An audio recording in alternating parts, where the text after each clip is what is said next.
There's always been a love-hate relationship with the American gangster. Greed, corruption, what happens when everything you want is at your feet? It's the dark side of the American dream.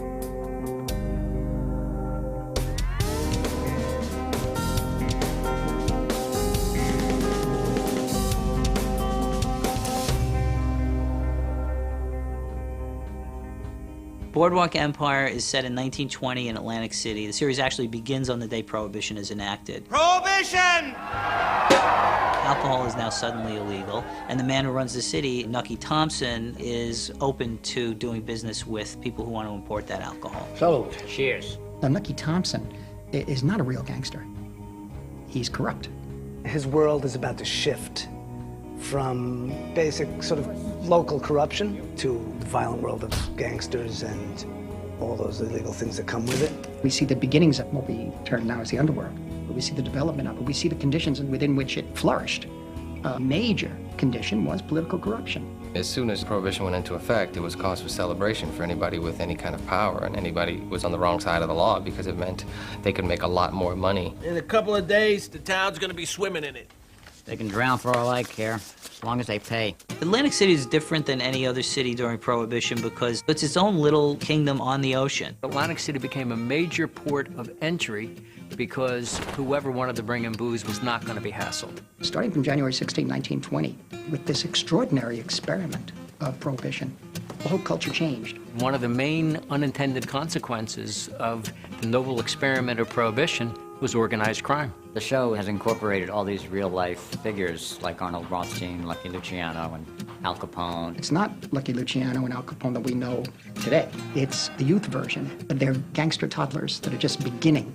Could you fix us up or no? With their goals, we can get up to 2,000 crates a month. For starters. You young fellas, no appreciation for the art of conversation.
There's always been a love-hate relationship with the American gangster.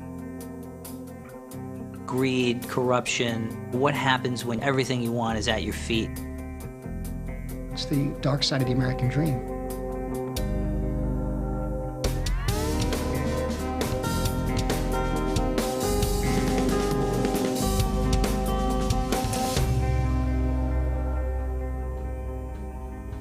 Before I wrote a word of the script, I knew Martin Scorsese would be an executive producer on the show.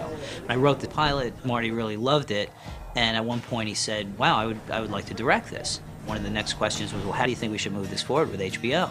And I said, well, if you pick up the phone and say the words you just said to me, I want to direct this, that will probably move this forward very quickly. Bringing Marty to the table opened up the floodgates. Everybody wants to be a part of his work. I've always been interested